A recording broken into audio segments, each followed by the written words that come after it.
Hello, everyone. My name is Alex Colvin, and I'm the Public Programs Curator at the Alabama Department of Archives and History. And I am so happy to welcome you to this, our first program in the Alabama Women's History series. This series, which will run through May 2022, will feature monthly presentations by expert scholars exploring topics related to women's history in Alabama. Before we get started, I have a few quick announcements. October is Archives Month, and we'll have special programming in honor of it. Next Monday, we will have from 9 to noon a genealogy workshop, and there are still a few spots left. Look to our comments below for the link to register for the workshop. Next Thursday, October 21st, our Food for Thought series will continue with Joe Caver's presentation on From Marion to Montgomery, the Early Years of Alabama State University. So that'll premiere here on our Facebook and YouTube pages at noon Central Standard Time next Thursday. Lastly, our temporary exhibit, Justice, Not Favor, Alabama Women and the Vote, is open to the public and will be on view until May 31st, 2022. The Museum of Alabama is open Monday through Saturday from 8:30 to 4:30. Today, we have two great speakers lined up to discuss Alabama women in the progressive era. The first to speak is Dr. Sheena Harris. Dr. Harris is an associate professor of history and coordinator of Africana Studies program at West Virginia University.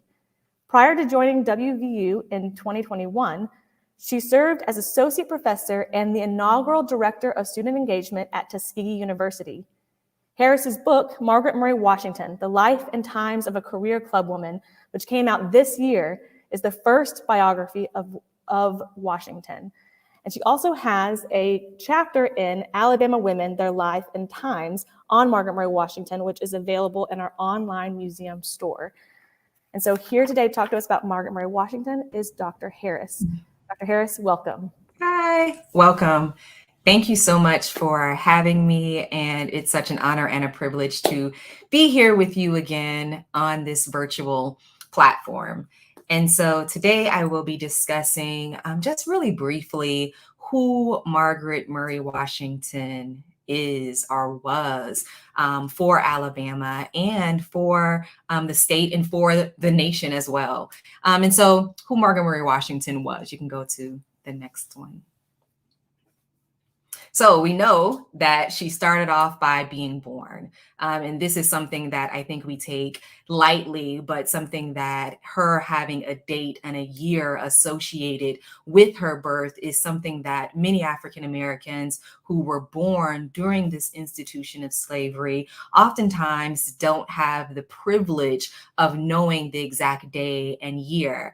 And we even find that in some of her records, the year for when she's actually born is something that changes over time. So sometimes it says 1861, and sometimes it says 1863, and sometimes it says 1865. And the year that has stuck the longest is the March 9th, 1861. She's born in Macon, Mississippi, to an enslaved mother and an Irish railroad worker father. We also know that shortly after birth, the U.S. is going to be in a battle that becomes the Civil War. And ultimately, by 1865, Margaret and her family of siblings, mother and father at that time period, are all going to be free. And so who does she become after this period of birth and turmoil within American society? And you can go to the next one. So this evolution of Margaret Washington. And so here she is. Her mother is a washerwoman. Her father is going to die shortly after her birth. And that's documented roughly around the age of 7, he dies. And so now her washerwoman mother has to figure out, what do I do to ensure that my children and my girls in particular have access to certain things that I myself didn't have access to? And one of those clear identifiers of freedom, especially during this particular time period, was education. And so Margaret's mother, whose name was Lucy, is really extending herself and showing her different forms of agency by placing her daughters, Margaret in particular, in spaces to be educated. And so roughly by the age of 7, we know that Margaret is going to be adopted by a brother and sister educators who are also Quakers within Mississippi. From that informal adoption, she's then going to move to Tennessee. And while in Tennessee, she's going to enroll in Fisk University. And while she's at Fisk, taking a more untraditional route, she's going to also really lay the foundation for her community and social activist type of labor and work. And so she graduates 8 years later, but within there, she's also graduating with a wealth of knowledge, both in the classroom and what she's doing with the Fisk Herald Journal and going throughout the state, documenting Black folk who are building institutions and building schools. And so she's having a lot of this early forming while she's at Fisk. So we know that she becomes this college graduate, which means so much within this particular time period. After that, she is at her graduation ceremony in 1889. And at that particular ceremony, Booker T. Washington, who had just started this small school in Tuskegee, Alabama, a few years earlier, is at Fisk's graduation, attempting to find some help to come to Tuskegee to be educators. Margaret is sitting at a table across from Booker, and though he is not the keynote speaker, he does give a short speech. And Margaret gives a short speech as well. And within that speech, she reminds Washington that she had written him a while back and that he had not responded to her. And so, as history would tell us, he gives her a job as an English instructor, and she moves to Tuskegee, Alabama. So while in Tuskegee, Alabama, she is continuing her work as an educator, but she's also now moving up in ranks as well. And she's going to be a college administrator, or what becomes the title lady principal, and dean of women's studies in many ways. And while she's doing this work as an academic on campus, she also is still writing and still publishing, and she's expanding her realm of influence into club work. And so some of her club work initiatives are what we'll talk about in the next few slides. There's this quote that I like to share when I talk about Margaret, who is rooted in the South, who was born in the South, who is educated in the South, and who is going to do majority of her work and her reforms within the South. And she has this quote, and she says that there is no question which affects any part of the South in which I am not interested, and for which I am not willing to give both time and strength. And I think even if we just look at this idea of time and strength, those things we can take very lightly. But I think that one of the things that her work shows is that she took those things very literally. And she invested her complete self and her complete body and her complete elements of strength into helping to create a community and society that did not exist during the time that she was coming of age, but one that she envisioned and wanted, and then she ultimately gave it away. And so you can go to the next.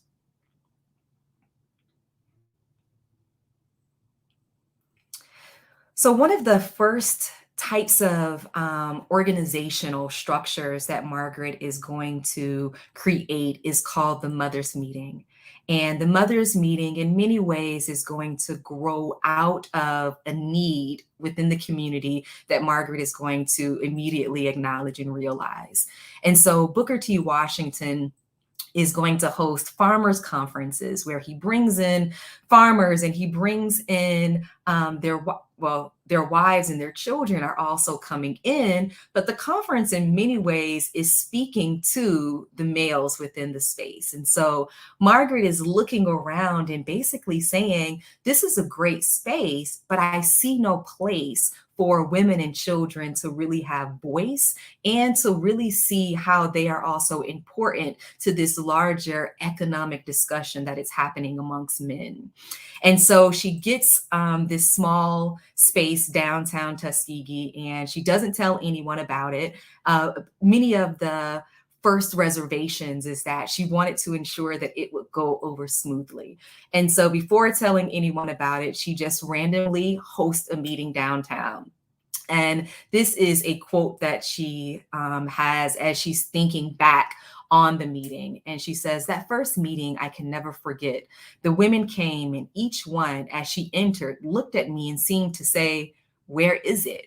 And I think that is in many ways a important model that she used, is that it doesn't exist. But if you think of it and if you can get people to come to it, then we can come together and create this beautiful thing that we want to see in society that does not exist.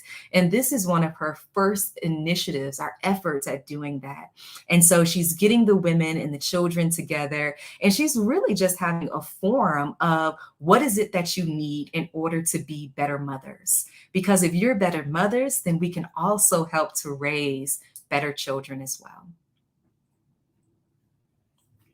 So she starts with the mothers meeting, and this is taking place in 1893. But as you can see from this very long list, that she doesn't stop there. She goes into the mothers meeting, and then she forms the Tuskegee Women's Club in 1895. And this sort of takes on a different type of approach. And this approach is really going to be from an elitist, campus-focused, administrator wives type of approach, where she's getting these women together who have the time and the space and the energy to think about what are the needs of the community and how do we then aid in creating and building out that community that we want to see without the vote and without these political powers that men at that particular time are enjoying. And so she creates the Tuskegee Women's Club in 1895. And that really becomes this springboard for other organizations that she's going to be involved in, but also take on very important leadership roles within. So after the Tuskegee Women's Club, then she is going to be the first president of the National Federation of Afro-American Women in 1895. And they're responding to these ideas that are being circulated through writing. I mean, these things are already being circulated of who are Black women, right? What morality do Black women have? And how do they fit into this idea or concept of womanhood? And how do we think of them as citizens when we can't even think of them in their humanity? And so there lies the birth of the first national organization. From there, they're going to merge and they're going to create the National Association of Colored Women in 1896. Mary Church Terrell is going to be the first president, and Margaret Murray Washington is going to be the fifth president in 1912 to 1916. And although she's not the president until 1912, what we do see is that Margaret is holding these very high leadership positions within the organization prior to her presidency and even after her presidency as well. So now she's at this national level and she takes her energy and her focus back to, we need to connect in many ways within the state and within the South. And so in 1898, she creates the Alabama Federation of Colored Women's Clubs. 1899 comes back and creates the Southern Federation of Colored Women's Clubs. And then in 1922, the International Council of Women of the Darker Races. And so I like to go back up to the Alabama Federation of Colored Women's Clubs. This is just one thing that I'm pulling out to sort of show how these women, in many ways through the leadership of Margaret Washington, are really asking these important questions of what is it that we need? And how do we create social reform that then gives us these needs or provides for these needs in some way? And so one of those needs was that children and young boys in particular were being incarcerated, but there was no facility for youth. Our Black youth, well, there was a facility for white youth. And so the women are coming together and they're like, something has to be done because the rehabilitation of our children can't be left to an infrastructure that is not designed for youth. And so the women come together and they create what becomes known as the Mount Meigs Reformatory for juvenile Negro lawbreakers. And I have the year 1911 on there because this is the year that the state actually takes over.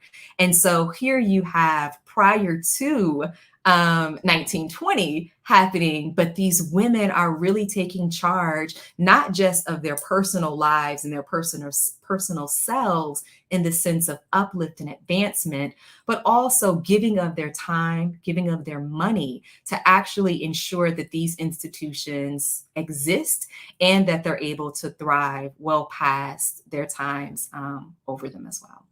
And so that's a quick overview of who Margaret Murray Washington was. But outside of just a club woman, Margaret is intensely connected to creating a world and creating a society that is better than the one that she was born into, and that is able to grow and flourish even after she dies in 1925. Thank you. Oh, and then the Tuskegee Women's Club. So you guys thought it was over. So the Tuskegee Women's Club, this is just a layout kind of so that you can kind of see all of the things that are deemed really important to these women. And they're not just important to say, I'm going to put it on the docket so that when we meet, we'll discuss it, but it's important enough that I'm going to create a committee that is then going to investigate it, that then is going to help to create solutions. And this is an example of the different committees that the Tuskegee Women's Club has. And now that concludes. Thank you so much, Dr. Harris, for kicking us off today with that wonderful presentation on Margaret Murray Washington. And I can't wait to talk to you a little bit more about her a little bit later. I'm very excited now to introduce our next guest, Dr. Marty Olliff. Dr. Olliff is a professor of history and the director of the Wiregrass Archives at Troy University, Dothan campus. He is the author of Getting Out of the Mud, Alabama's Good Road Movement and Highway Administration. And his presentation today is based on his research for that book, as well as an article for the Alabama Review titled The Most Famous Good Roads Woman in the United States, Alma Rittenberry of Birmingham. So here to talk to us about Alma Rittenberry is Dr. Olliff. Welcome. Thank you, and thanks for having me, and thanks for everybody who is attending today. Again, it's great to be here, and I'm very pleased to be on this particular panel. I want to talk today about the Good Roads campaign of Alma Rittenberry as a function of her biography, you might say. In 1920, Alma Rittenberry of Birmingham was at the peak of her renown as a leader of the Good Roads movement in Alabama. Just 4 days after the first presidential election in which white women could legally vote, the national magazine, The Literary Digest, reported that Rittenberry was, quote unquote, the most famous good roads woman in the United States. Her fame had come fairly quickly. It had begun only about a decade before. Unfortunately, that same fame was very fleeting. By the time she died in 1930 in Birmingham, the Good Roads movement also had faded into memory. It was a victim of its own success. Rittenberry's fame came from her advocacy for two large highway projects, the Jackson Memorial Highway and the North-South National Beeline Highway, both of which have left traces on the landscape today. Rittenberry was born in 1858 in Campbellsville, Tennessee, the population of which was about 150. In 1881, she moved with her family to Birmingham, which had just become the thriving Magic City. We know very little about her life between 1881 and 1901. However, the 1900 census lists her without an occupation, but the 1910 census lists her as a magazine writer. Later, she described her writing career as having, quote, brought me just enough small checks to urge me to keep on wasting stamps trying to land a big one, unquote. Like many people in similar situations in that era, she was a club woman and a joiner. Her memberships included the Daughters of the Confederacy, the Birmingham Writers Club, the Poetry Society of Alabama, of which she was a founding member, the Birmingham Democratic Women's Club, and apropos to what we're talking about a little bit here today, the Birmingham Equal Suffrage Association. But her most prominent club membership was in the United Daughters of 1812. This organization was formed in 1892 to commemorate the Americans who fought in the War of 1812. Now, by 1915, the Daughters had 35 state chapters, probably because there was crossover membership between the Daughters of 1812 and the Daughters of the Daughters of the American Revolution. The Daughters of 1812 came active in supporting this Andrew Jackson Memorial Highway in 1901. I'll talk about that in just a second. By 1911, Rittenberry had become the chair of the Daughters of 1812's Jackson Highway Committee, and she had made a personal commitment to complete the Jackson Highway by the 1914 centenary of Jackson's victory at Horseshoe Bend. Let me make an aside here to talk about what completing a highway means. 110 years ago, road building and highway routing was absolutely nothing like it is today. This is the road near Thorsby. Since statehood, Alabama's statehood, and in common with most other states throughout the 19th century, Alabama had left road building to the counties. And counties commissioned roads that went from river ports and then later on from railheads a little ways out into the countryside to serve farmers who were bringing their crops to market. Thus, they were farm to market roads. Good roads advocates, however, wanted roads that, as Governor Emmett O'Neal said, started somewhere and ended somewhere. And what they meant by that was that they wanted highways that linked cities together. Besides these longer highways that link cities together, good roads advocates wanted better road surfacing, as you can well imagine. Road construction meant that local farmers who owed up to 10 days per year of work on the roads in lieu of paying their taxes in cash worked on those roads after they were called out by road overseers sometime usually in August. If a road already existed, they improved it, and you can put that in quotation marks, by plowing it, shoveling the dirt from the ditches back into the middle of the road, and then dragging that road to make it flat. To build a new road, workers pulled stumps and then did exactly the same process, just plowed it and harrowed it and then dragged it. Now, needless to say, the roads were absolutely appalling. When it was wet, they were bogs. But if it was sandy, they were bogs. And if it was dry, they threw up enormous clouds of dust, even when wagons came by at 3 miles an hour, which they normally did, which is the pace of a horse walking. Now, some areas in Alabama paid more attention to their roads. Montgomery and Jefferson counties, for example, began graveling and macadamizing their roads in the 1890s. Now let's go back to Rittenberry. Her Jackson Memorial Highway began as an Alabama DAR project in 1909.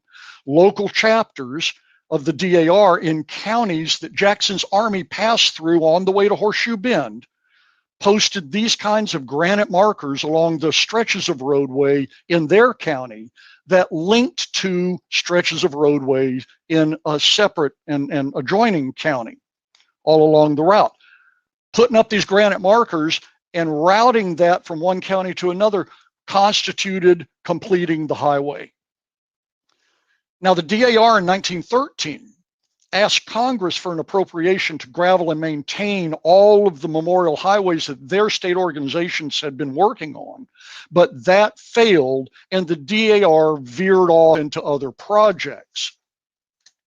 But before that, in 1911, Alma Rittenberry had already absconded with the Jackson Highway. After 1911, she spent the next few years agitating and educating for counties to link their roads along a route from Chicago through Louisville down to Nashville, then through Alabama to Mobile, and then over to New Orleans. By 1912, she had added another leg from Buffalo, New York, down to Louisville, and then following that same route down through Alabama.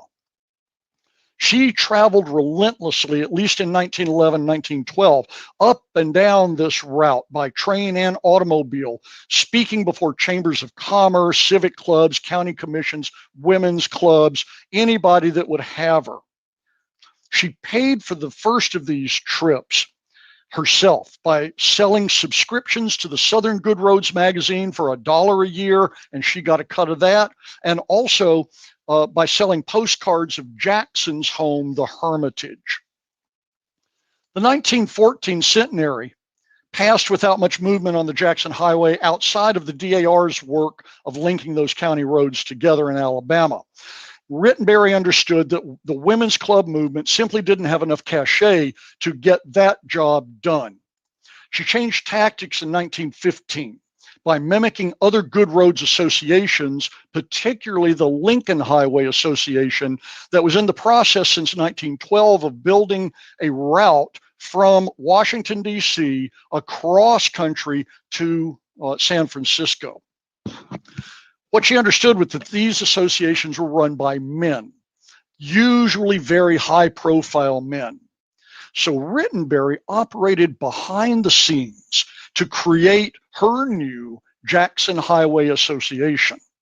She invited Kentucky legislator and Good Roads advocate Peter Atherton, who you see here, to become president of the JHA, as they called it. And she recruited vice presidents and board members from each state that the Jackson Highway passed through. She herself accepted an honorary vice presidency with the assignment to create the Jackson Highway logo to be posted along the route. The Jackson Highway Association very soon took on a life of its own outside of Rittenberry's control. The first sign of that was pretty ominous. The Jackson Highway Board decided on a logo, which you see here, even before Rittenberry had had an opportunity to put pen to paper to design one. Then, 2 years later, in 1917, the Jackson Highway Association chose a competing Mississippi route, the main route that you see on this map from 1920, over Rittenberry's Alabama route to become the Jackson Highway. She seethed over what she considered to be a betrayal of what Atherton had promised her in 1915. And so at this meeting, she stormed out and took her allies with her, resigning from the Jackson Highway Association as she was walking out of the room, resigning at the top of her lungs. Within a week, she and her allies had formed the National North-South Beeline Highway Association with plans to route a road from Chicago through Alabama to link up with the Dixie Highway in Florida near Jacksonville. In the spring of 1917, right after she formed this association, the United States entered World War I, and that absorbed the public's attention. But Rittenberry still traveled, at least through Alabama and Florida, along the Beeline route, speaking to various organizations and county commissions. She promoted the idea that roads in general benefited farm families and the blossoming tourist industry. But in light of the coming war, she also included military necessity as a chief talking point. But after her spring 1917 tour, World War I intervened to thwart all good roads improvement endeavors, and it dragged Alma Rittenberry away from good roads work as well. We're not sure exactly what she did, but we do know that she served as a 4-minute speaker, exhorting audiences to support the war by buying Liberty bonds, for example. Travel was difficult, and very few civic groups wanted to take on the work of convincing county governments to pitch in on Rittenberry's Beeline scheme.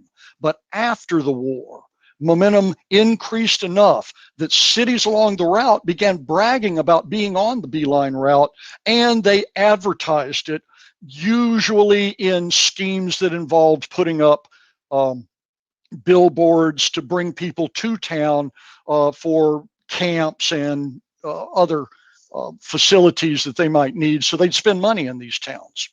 Highway associations like the Beeline had advocated for government assistance in building roads and connecting them into these long distance highways. The Federal Highway Acts of 1916, reinforced by the one in 1921, made highway funds available, but only to state-built roads that linked into a national network, thus taking counties out of the long-distance highway game. Rittenberry's Beeline Highway Association supported this kind of highway building, but because the routing mechanism moved from local governments that were responsive to citizen pressure over to state highway commissions that were not responsive to citizen pressure, then the era of highway associations, which are really just big lobbying groups, came to a long, drawn-out end. To put the cap on this, in 1925, the Federal Bureau of Public Roads and the Association of State Highway Officials created the network of numbered federal highways that we use today.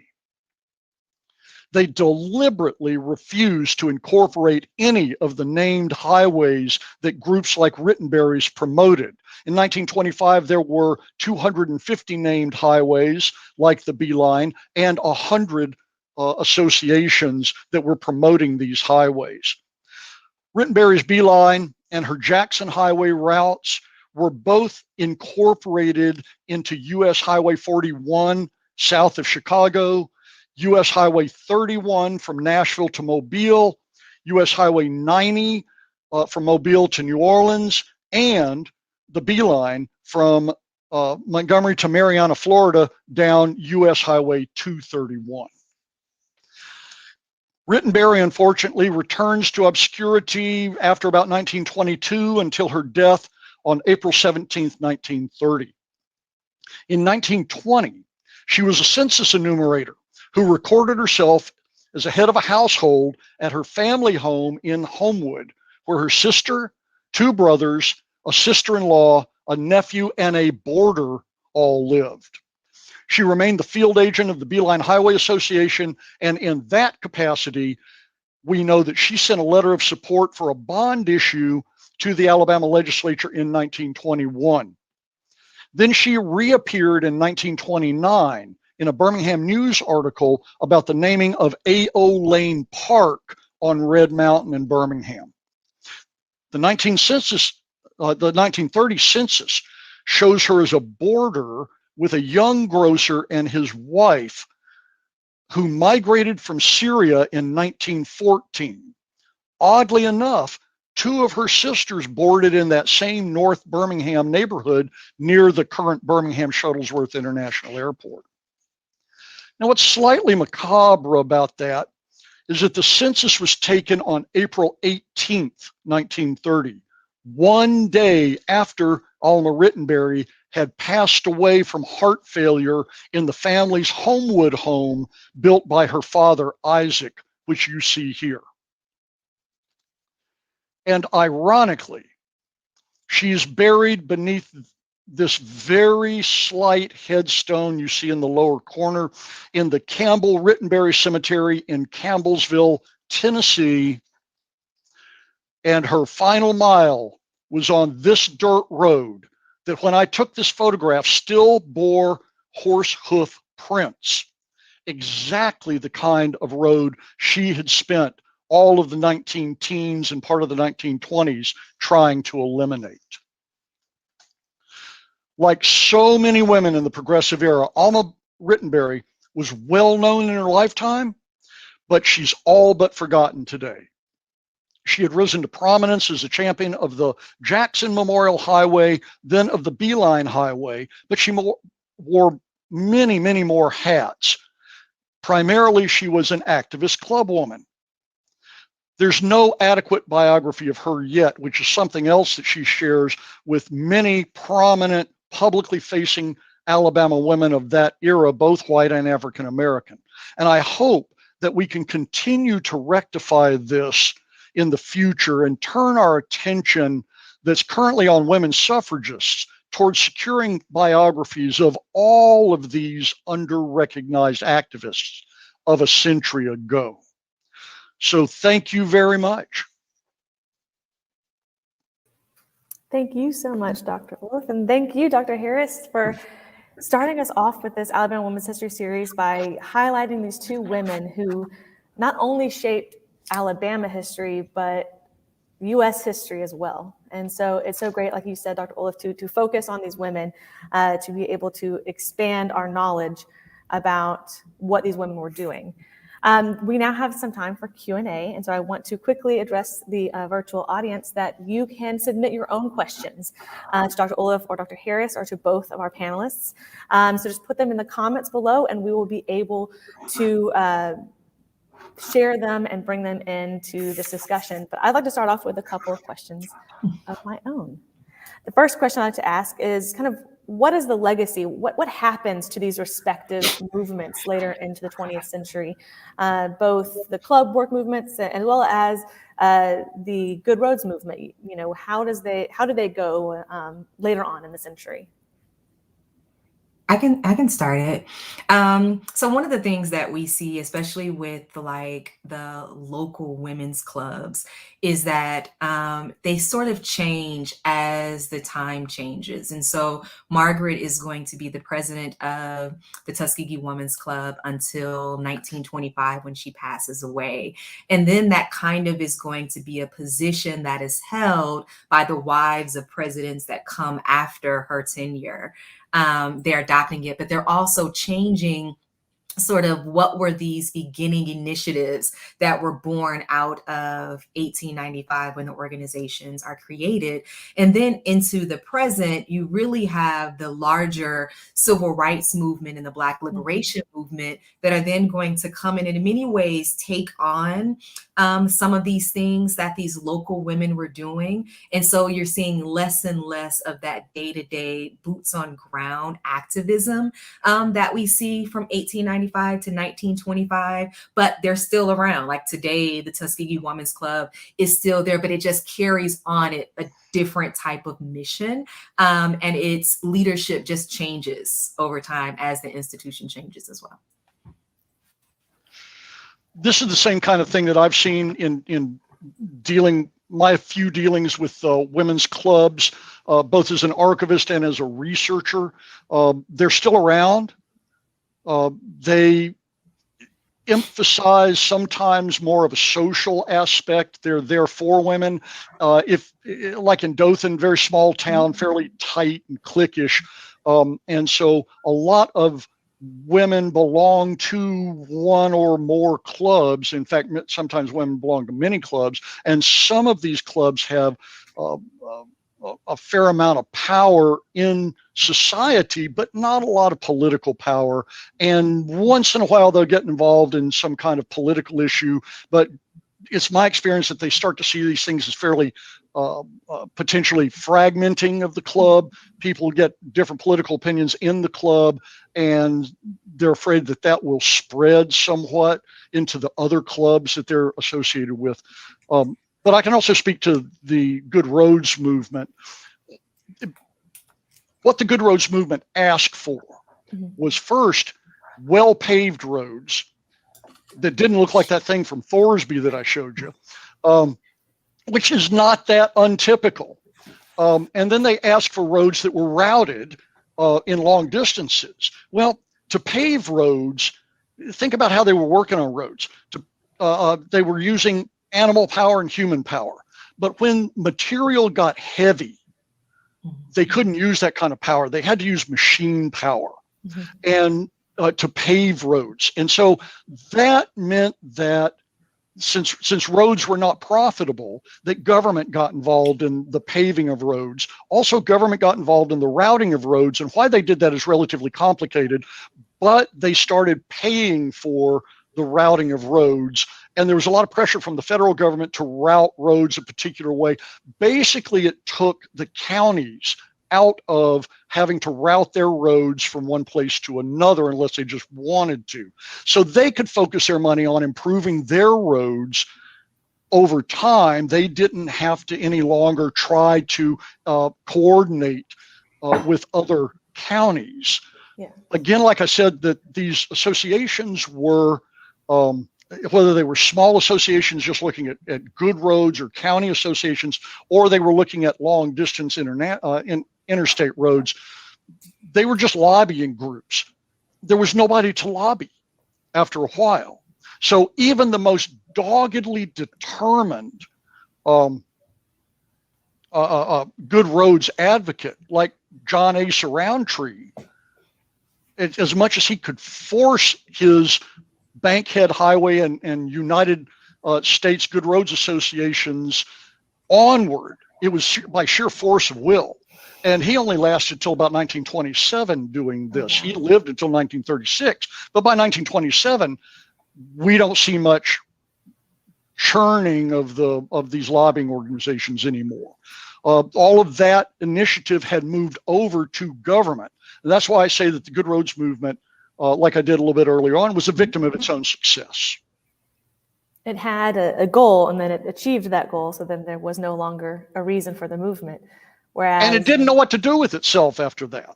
Yeah. So, and then you can kind of see with what Dr. Harris was saying, like the goal just kept moving in a way and maybe evolving. And so there's these two different kinds of reform movements. One that's kind of maybe a wider one, and correct me if I'm wrong, but a wider one maybe with Margaret Murray Washington, but then kind of a very specific one here with Alma Rittenberry. Like, this is the specific goal, and once it's achieved, the movement kind of ends. If I can speak to that, I think all of these movements share a lot of characteristics. And except for the national leadership in the women's suffrage movement, it was kind of the same thing. They were uncoordinated. There were little pockets of associations that sometimes worked together and sometimes didn't. These were all voluntary associations. That's a big deal in the progressive era. They were also middle class. And as I listened to Dr. Harris, I kept thinking intersectionality. There's racial issues, there's gender issues, and there's also class issues. This idea of how should African American women behave, basically, that the ladies' clubs talk to each other about, was the same kind of thing that the white women's clubs talked about. And I think it's a little more noticeable in white women's clubs that they had a very specific middle-class morality, respectability, not really morality, but just a way of presenting themselves, a set of characteristics that defined them by class as well as by gender. And of course, by race, but when you have a Herrenvolk race that has all the political power that is normalized, then everybody else has to respond to it. And I'll add one other thing. What else you see in terms of these women's clubs that Margaret is a part of is that they're taking on these things that government and society are not taking on. And so they're shouldering that. And then what you also see at the turn of the century is that the shouldering and responsibility of it is more widely spread. So one of the things I was also thinking about is like the Divine Nine, our Greek fraternity, sorority organizations that are really going to step in and do a lot of the leg labor that women's clubs had to do independently at the turn of the century. And so I think the issues sometimes remain the same, but how they're being approached it's going to change as society changes as well. Yeah. Definitely. Well, you'll both kind of hit on your presentations and even in some of these answers, the fact that, it's not just one thing, it's kind of this expansive thing and women and getting involved in so many different areas. So I also want to talk about, our exhibit is really focused on suffrage, right? That's the main focus of the exhibit here. And both of these women were part of these larger movements, but they also were informed on suffrage. So what is the influence of these reform movements on their opinions on suffrage? And also, what are their opinions on suffrage, if y'all can share that with us? You want to go tag team? I think Margaret's position on suffrage, and I'm just quoting her in this, was conservative. And then I guess we can have a whole show on what does conservative mean. And so I think that much of even just how she worked within the club, I think that's how she approached this idea of suffrage and the vote, is that there are a number of things that need to be fixed and resolved within our current system. And while I'm focusing on this one thing, I don't have the privilege to only focus on that one thing. I have to do the things that are immediately at my door, because these kids are starving, or this family doesn't understand how to create their own crops, or this family. And so I think she took that conservative role because she just doesn't have the bandwidth to just focus on the one, and that she has to be spread extremely thin. And so it was conservative in the sense that most of Margaret's reforms are going to fit under this larger umbrella of education. And so I think her contribution largely to the ballot, not only that education is, because she's also going to take many Black women to cast their first votes in the 1920s. And so she's also involved in that way. But I think that she saw her more long-standing contribution is education.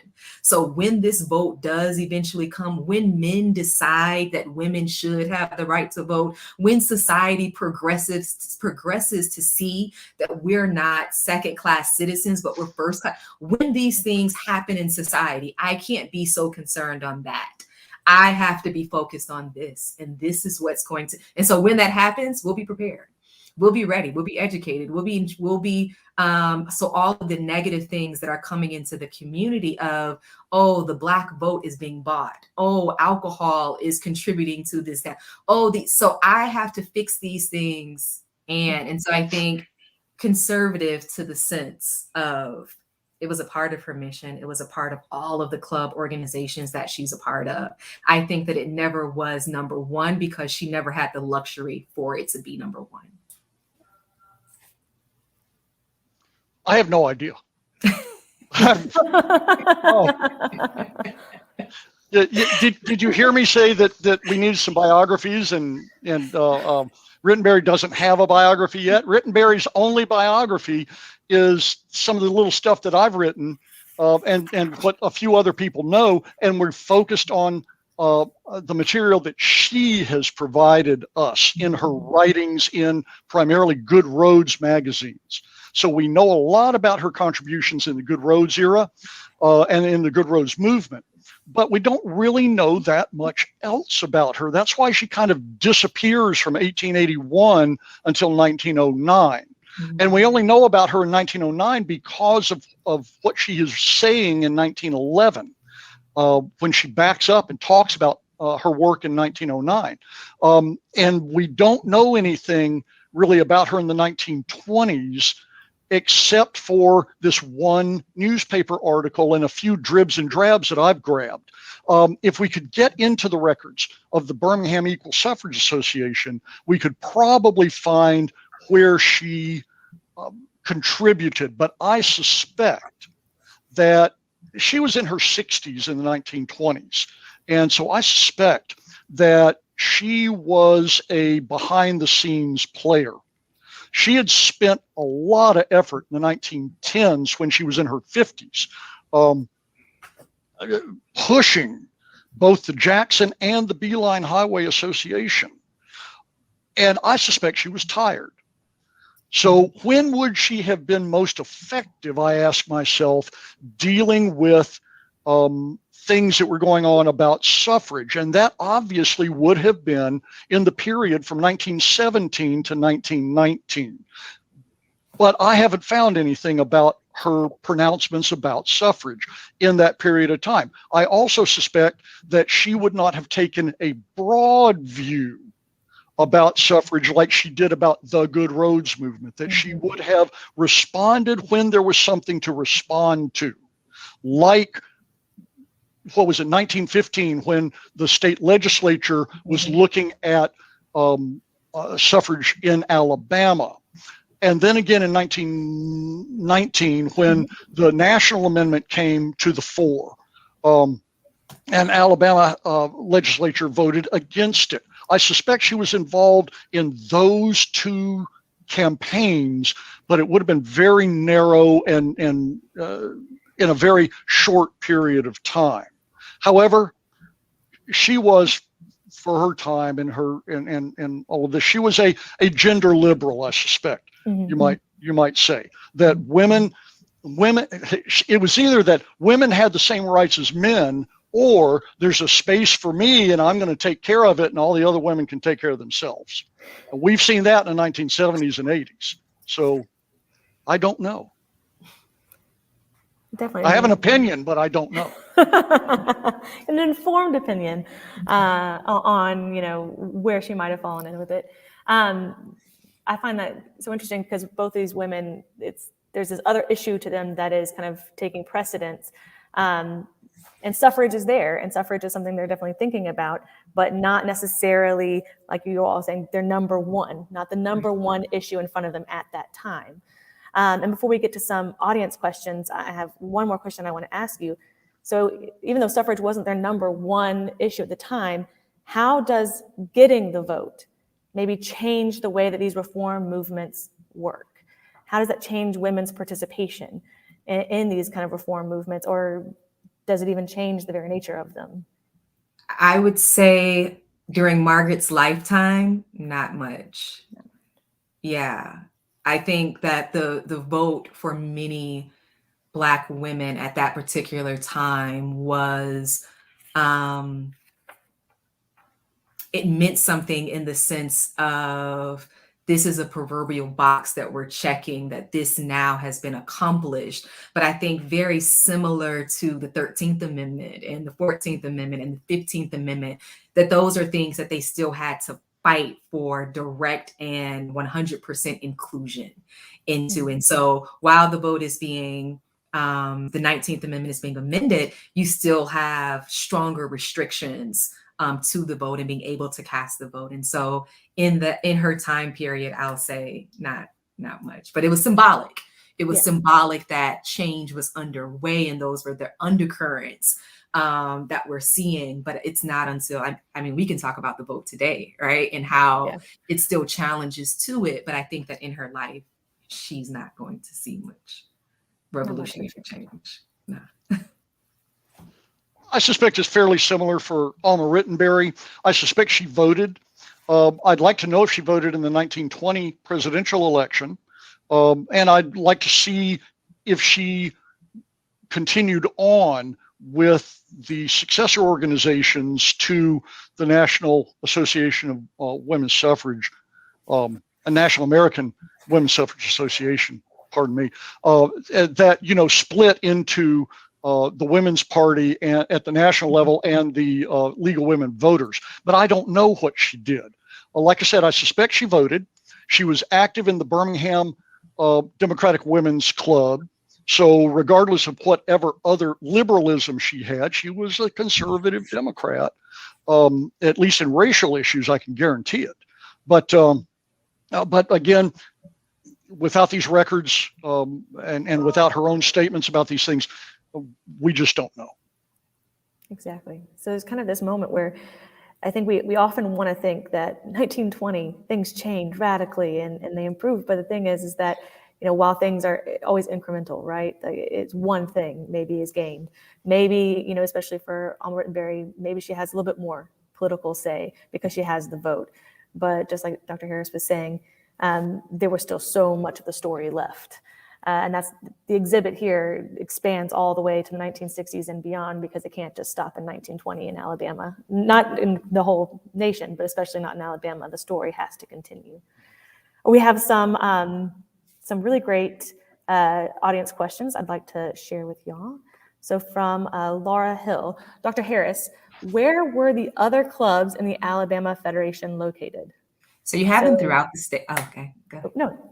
So you have them throughout the state. There's the Mount Megs Women's Club, or the WA Women's Club. There's the Women's Club in Montgomery, the 3x10 in Tuscaloosa. There's the women's clubs in Birmingham.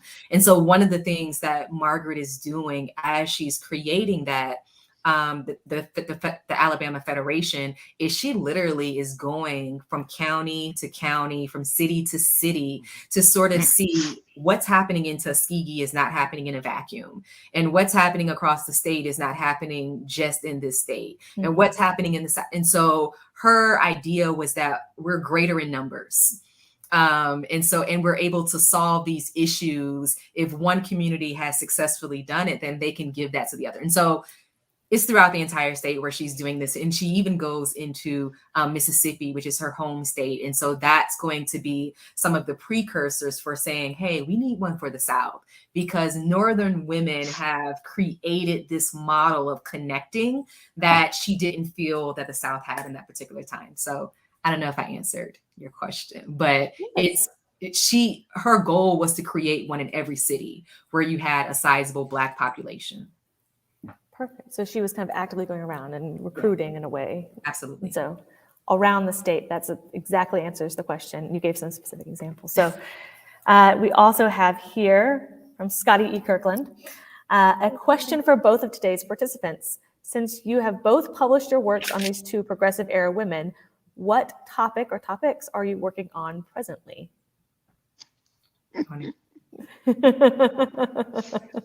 A lot. I'll go with mine first. So right now I'm working on two simultaneously and separate at the same time, but they're connected. And so one of them is, I'm currently in West Virginia right now. And interestingly enough, Booker T. Washington's first two wives are from West Virginia. And so I'm really looking at the gendered curriculum that they're bringing into Tuskegee. Olivia Davidson as the co-founder, and Fannie Smith is his first wife, but just really building out their story so that they're not just these two-dimensional figures that introduce us into who Margaret was, because there's just so much more records on her and she lives longer. So that's one project. And then the other project is looking at Margaret Murray Washington's educational travels. And so one of the things I know, Marty, is that when you're doing these projects, there's just so much that you can't include all of it into this one thing. And so early on, I made the commitment that, okay, there will be another one. And this one will look at, in very similar ways, there was a study that looked at Booker T. Washington and his educational tours. But what is lesser known is that Margaret Murray Washington is doing the exact same thing after Booker T. Washington's death. And she does it solo. And so it's mind-blowing, this notion that her Black body in this particular society where movement is restricted still, where there's a larger migration that's happening, but she's traveling and spreading these ideas of education. So those are the next two projects. Wow, very cool. Nice.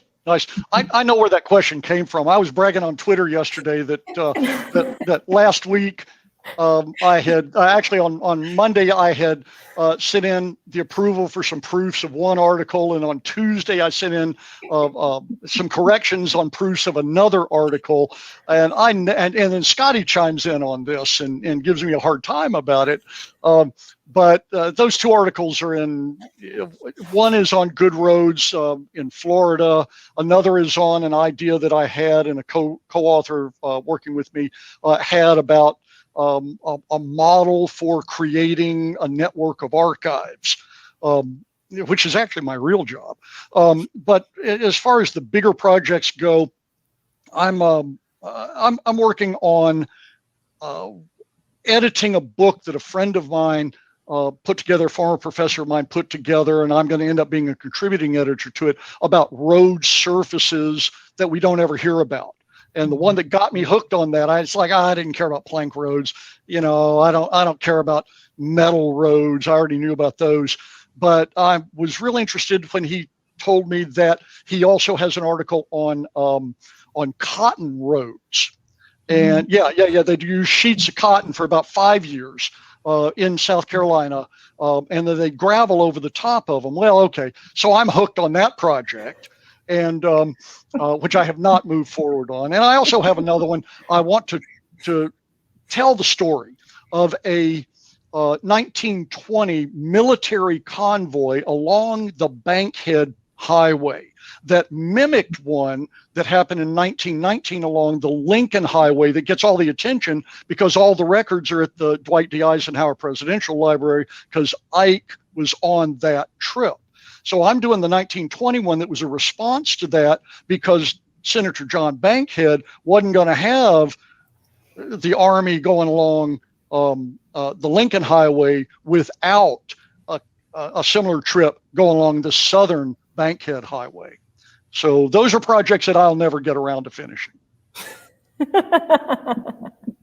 you have to, because we want to know now. We need to know the end of the story for both of them. And I love that. I love that both of y'all are working on topics that will kind of just continue to expand on our knowledge, not just of these women, but the movements outside of them, but also, as Dr. was saying, the two other wives of Booker T. Washington and how they contributed to Tuskegee and education.